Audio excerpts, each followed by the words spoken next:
Mike Brandt, célèbre chanteur et compositeur qui s'était fait connaître en France au début des années 1970 grâce à des chansons devenues mythiques comme Laisse-moi t'aimer et Qui sera, aurait pu souffler sa 76e bougie ce mercredi 1er février.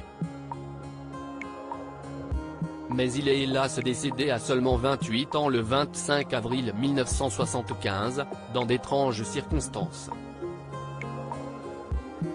Un an plus tôt, il avait essayé de se donner la mort en se jetant du 5e étage de l'Hôtel de la Paix, à Genève. « Mon fils, que s'est-il passé ?»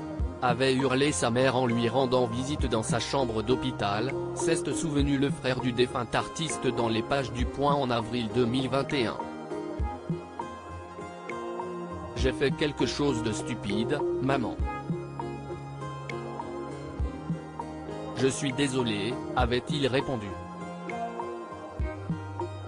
Celle qu'il avait mis au monde avait alors discuté avec un psychiatre, qui lui avait assuré que son fils n'était pas malade d'un point de vue psychiatrique mais qu'il était très affaibli psychologiquement.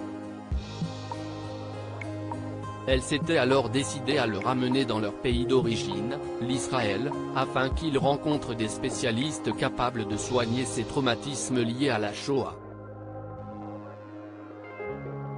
Mais le jeune artiste refusa, expliquant alors à sa mère que sa dépression avait débuté au Canada, lorsqu'il était parti rejoindre Gita, sa compagne de l'époque, et qu'il l'avait surprise dans les bras d'un autre.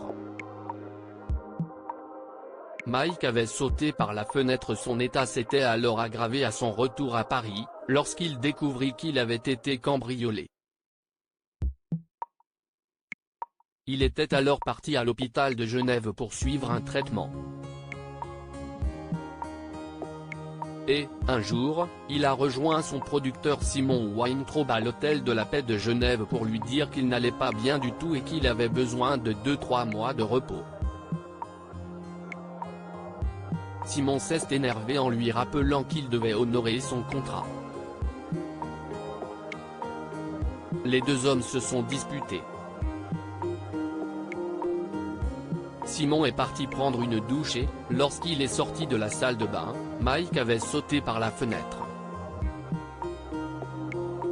Aussi, lorsque les médias évoquent un éventuel assassinat par son producteur, je pense que c'est parce qu'il y a eu une confusion entre ce qui s'est passé lors de sa première tentative de suicide et la nuit fatidique, s'était notamment souvenu son frère au moment d'évoquer sa mort.